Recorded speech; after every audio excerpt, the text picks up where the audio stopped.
Greetings, friends. You are on the channel of Ruslan Belov. Today we will discuss the situation in Ukraine as of March 16th, 2025. A lot has happened today, so let's get started. After Russian units managed to almost completely clear the Sudzha district, it appears that the military leadership of the Russian Federation has decided to take a short pause.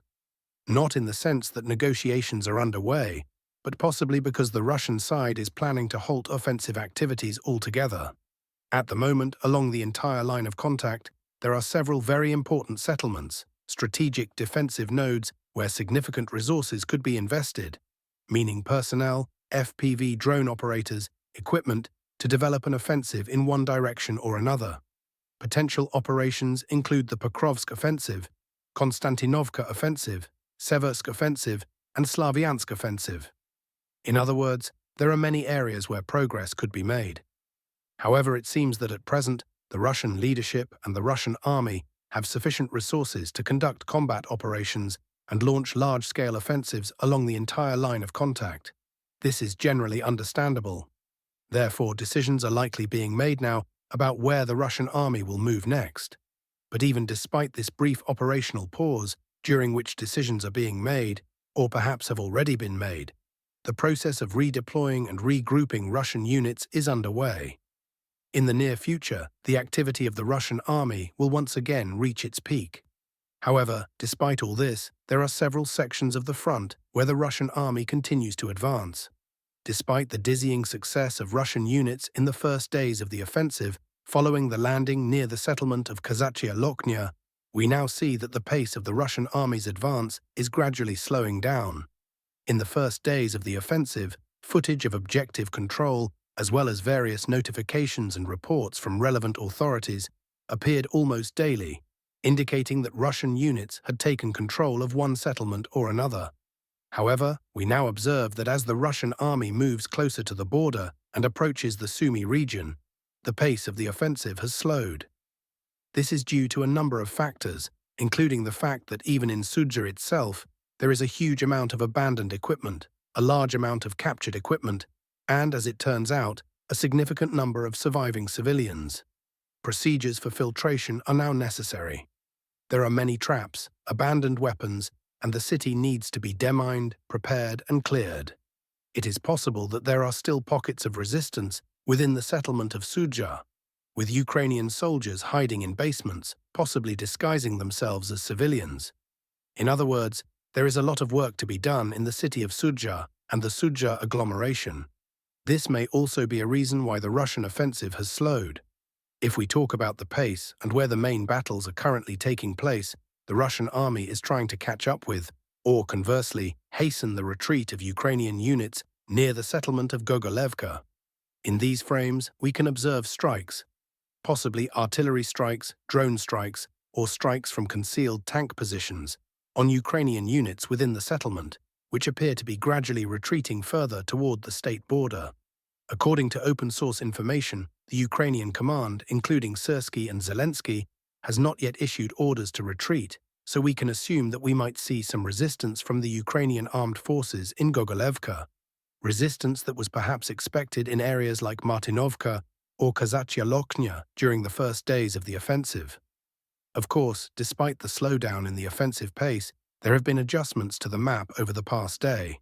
For the most part, the map of the Sudzha salient has not been updated in favor of the Russian Federation, based on objective control footage or videos published by either the Russian or Ukrainian side. We see areas that were under Ukrainian control shifting into contested territory, as some reliable sources report advances in certain areas.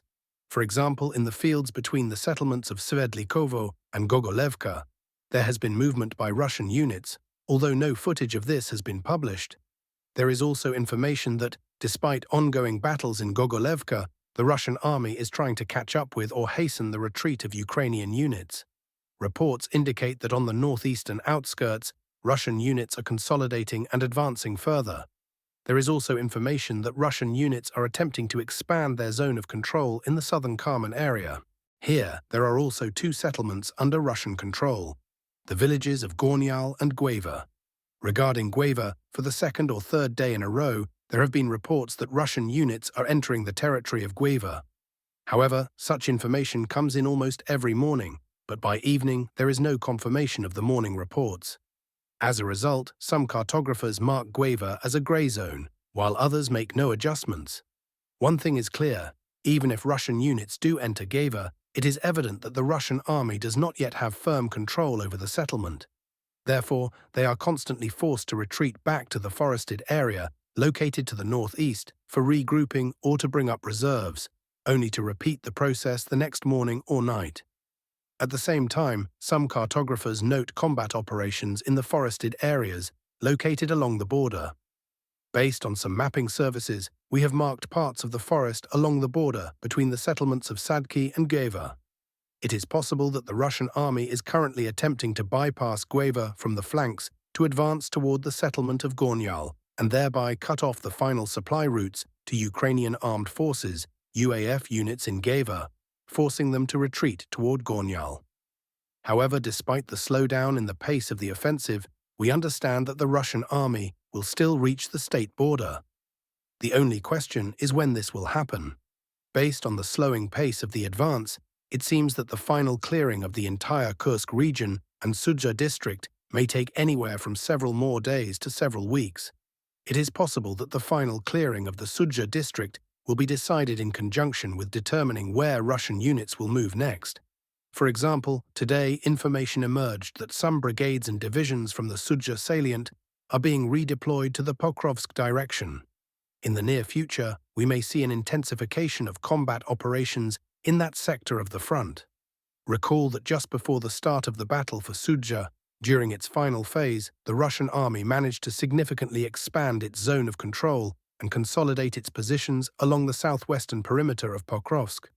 However, the offensive was halted on the outskirts near the settlements of Udaknaya, Kotlina, Shevchenko, and Peshanaya. Now these units may return to the Pokrovsk direction, and the Russian army could launch an offensive with fresh forces. It is possible that in the coming days or weeks, we will see assault operations directed toward the city itself. Meanwhile, Russian units continue clearing the settlement of Basovka. But here, too, reports of combat operations have been coming in for several days, and progress remains difficult. Overall, we can see that on the Yunakievka direction, the Ukrainian army is trying to hold the defense along the perimeter of certain forest belts, reservoirs, rivers, and so on. This pocket is currently the backbone of the Ukrainian armed forces' defense in this sector of the front.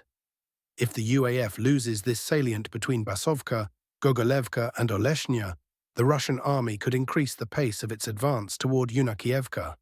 Yunakievka is a critical defensive node for the UAF. If the Ukrainians lose control of Yunakievka, the Russian military command may reconsider its plans for further operations and possibly decide to advance toward the settlement of Sumy. Next, we move to the northern Kupiansk direction. Regarding the Kupiansk agglomeration, for several days now, we have received almost no news from this sector of the front. However, today, like a bolt from the blue, the main events and adjustments to the front line occurred around the settlement of Kamyanka, located along the Oskol River, near settlements such as Lyman II and Petrivka, which are on the Russian side of the Oskol River. As you can see, there are many icons, but they are all adjustments to the front line provided to us today by both pro-Ukrainian cartographers and pro-Russian experts. Overall, summarizing everything published by both pro-Ukrainian and pro-Russian sources, the Russian army, over the past day or possibly several days, has crossed the Oskol River at several points. One crossing occurred at least near the settlement of Petrivka, and according to published data, pro-Ukrainian cartographers have marked the area around Petrivka on the Ukrainian side as a grey zone. This indicates some uncertainty about whether Russian units have managed to consolidate their positions. However, the main takeaway from all these events and adjustments is that something has happened here in the last few days. There may be videos that have not yet reached us, which could confirm the crossing of the Oskol River and attempts by Russian units to advance in this sector. However, it remains unclear whether Russian units have successfully established a foothold. However, if we talk about pro-Russian sources, they all insist that yes, the crossing was successful, and they have managed to consolidate their positions. At the moment, we can see that the Russian side has effectively begun the assault on the settlement of Kupiansk. Currently, there is an attempt to advance toward the main supply route. The attack is coming from both the southwest and a flanking maneuver toward the northwest. Additionally, according to pro-Russian sources, Russian units have also crossed the Oskol River to the east of Kupiansk. Here, too, the movement is directed toward the main supply route. It is possible that in the near future, as a result of these combat operations, the first geolocations or reports from the Russian Ministry of Defense regarding the situation in this sector of the front will appear, and soon this entire area will be marked as under the control of the Russian armed forces. At the moment, although this could be interpreted or presented as a significant achievement, and it certainly is, there is still a lot of work to be done.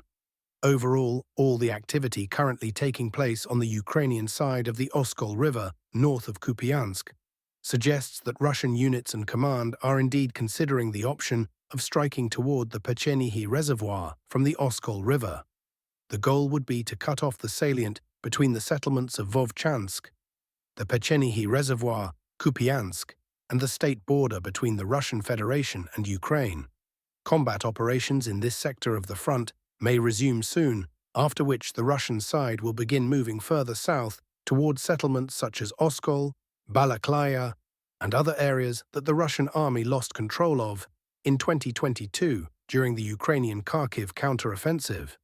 But for now, I repeat, this is all likely part of the plans of the Russian Armed Forces Command, and individual units on the ground are attempting to improve their positions so that at some point a decision can be made. Next, we move to the southern Kupiansk direction, where the Russian army is also getting closer and closer to resuming combat operations for settlements such as Lyman, Zareknoye, and Torska. Overall, Russian units are about to begin the third battle for Lyman. At the moment, the front line is being straightened. Russian units, using drones, are gradually clearing settlements such as Torske, Zareknoye, and Kolodyazy, as well as a series of strongpoints located northwest of the Jerebets River. Over the past day, according to various cartographers, the Russian armed forces have managed to slightly expand their zone of control and take several forested areas under control. At least, this information was provided today by neutral cartographers. Here, we can see that after crossing the Jerebets River, Russian units are rapidly attempting to advance in a northwestern direction. This is a very favorable direction for the attack because all the strongpoints of the Ukrainian armed forces are oriented in a completely different direction. All the strongpoints are positioned to meet a Russian offensive from the northeast to the southwest. However, we can see that the Russian side is actually attacking and striking these strongpoints from a completely different direction, which of course makes it easier for Russian units to advance and slightly complicates the defensive actions of the Ukrainian armed forces. Based on the movement of the Russian army, it can be assumed that the front line here will be pushed until the entire network of strongpoints located between Makivka, Novimir, Dub, Kolodez, and Ivanivka comes under Russian control. After establishing control over this network of strongpoints, Russian units may either move further toward Pesky-Rotkovska and the settlement of Borova, or they may turn south and begin advancing toward the settlement of Dobryshiv and, of course, Lyman. In any case, we can see that in 2025, if a ceasefire or peace agreement is not signed, we will witness all these battles and advances, regardless of the order in which they occur. Next, we move to the Siversk sector of the front, where the Russian army is also gradually, with difficulty, and with potentially high losses in certain areas, advancing toward the eastern outskirts of the settlement of Siversk. Today, additional objective control footage was published, showing attempts by Russian units to assault and FPV drone strikes on forward Russian opposition soldiers. Based on this footage, which we have just reviewed, there has been a slight adjustment to the map in this sector of the front. Currently, intense and heavy fighting is ongoing for Verkhnekamenskoye. The Ukrainian armed forces are putting up fierce resistance, but despite this, Russian units are gradually advancing meter by meter in a western direction toward the western outskirts of Verkhnekamenskoye. Ahead, of course, lies the battle for Serebryanka, Grigorovka, and the Serebryanskoye forestry. However, despite all the difficulties awaiting the Russian army in the coming months, we can see that the front line is gradually moving westward. Next, we move to the highly promising Chasiv Yar direction. Here, we observe that the Ukrainian armed forces are offering fierce resistance. It appears that this sector of the front is experiencing a serious shortage of personnel. Despite the importance of this direction, Russian units are advancing extremely slowly here. This does not necessarily indicate a lack of resources, but rather suggests that they are waiting for the right moment, possibly preparing for some operation.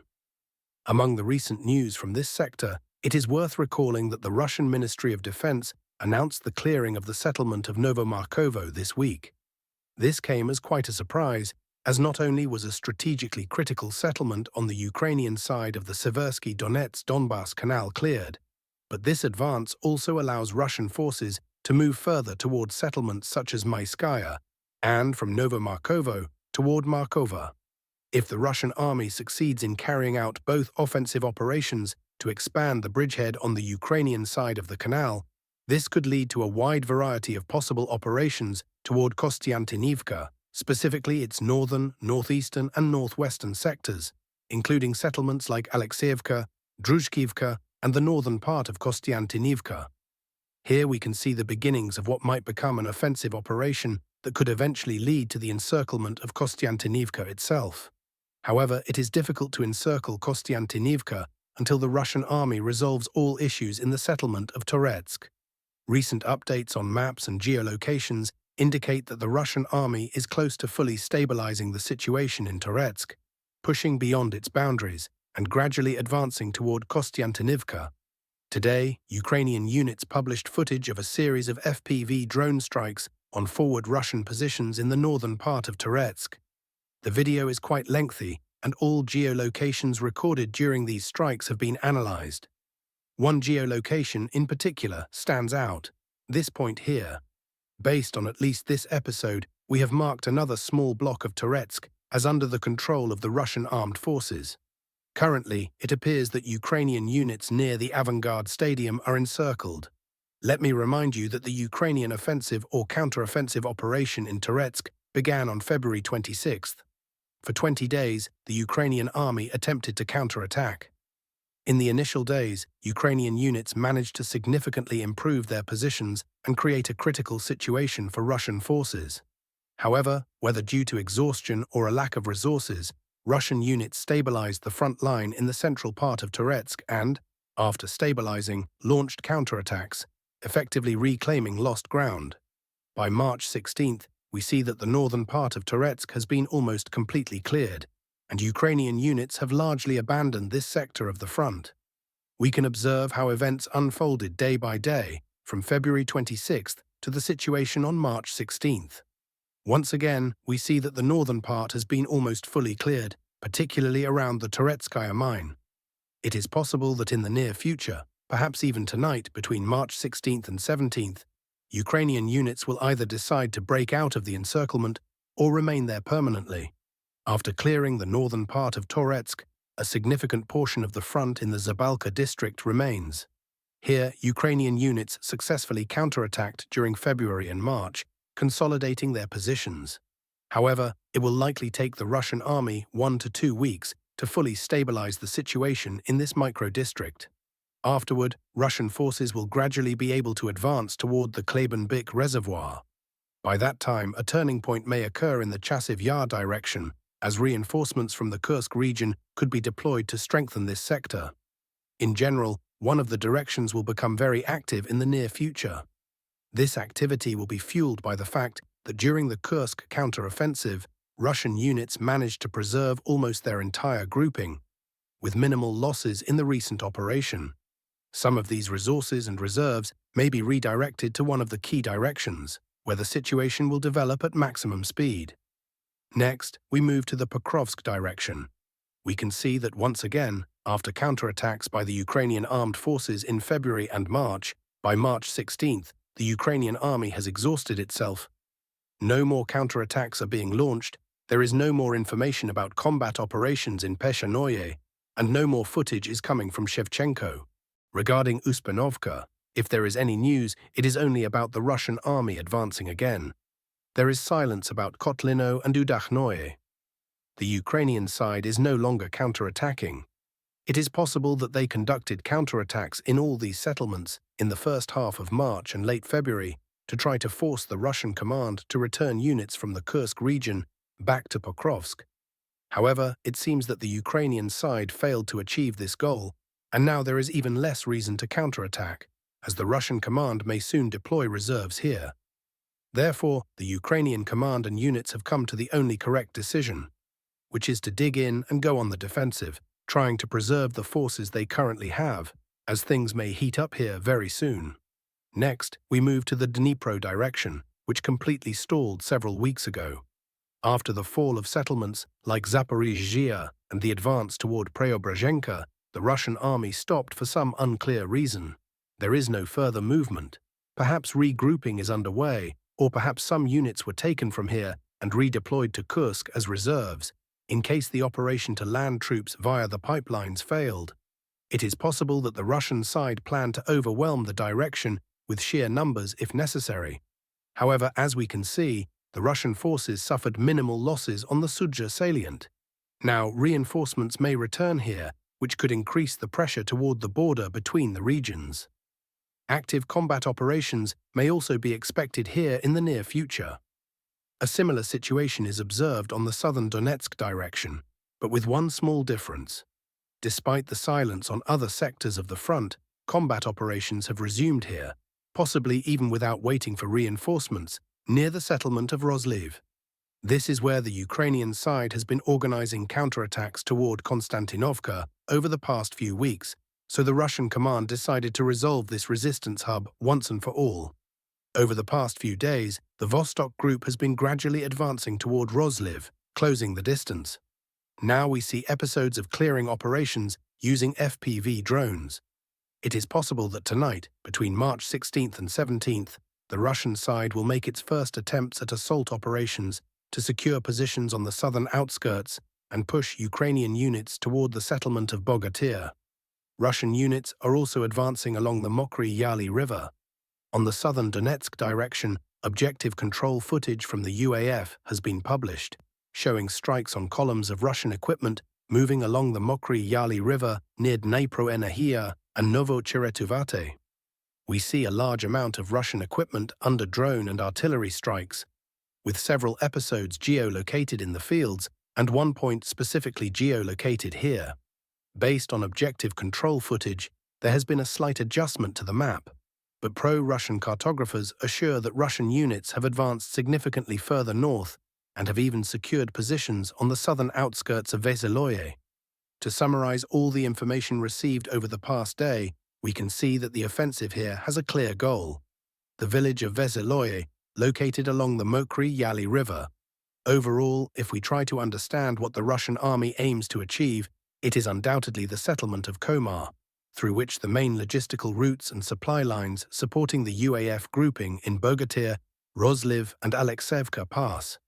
If the Russian army manages to break through to Komar and take control of it, the UAF defenses in this sector will collapse automatically.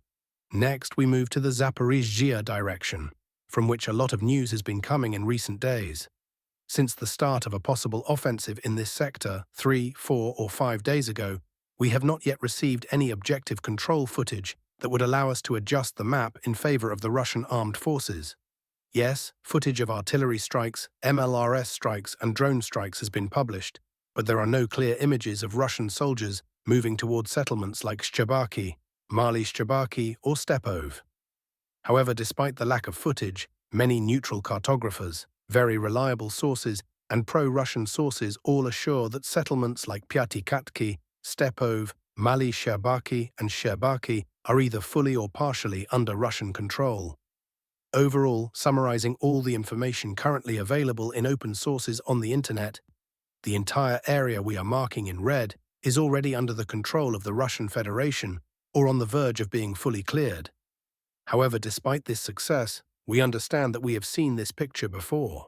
In the spring of 2023, the Russian army already occupied settlements like Stepov, Shcherbaki and Mali Shcherbaki, after which they retreated south when the Ukrainian side launched its Zaporizhzhia counter-offensive in the summer of 2023. Back then, the operation in Shcherbaki, Mali Shcherbaki and other villages had one goal: to expand the zone of control, push into the grey zone, and occupy Ukrainian positions to buy time in case of a Ukrainian counterattack. When the Ukrainian side counterattacked, this buffer zone between Orikhiv, Tokmak, and Vasilivka allowed the Russian army to gain significantly improved positions, which ultimately led to the defeat of the UAF grouping during that counteroffensive.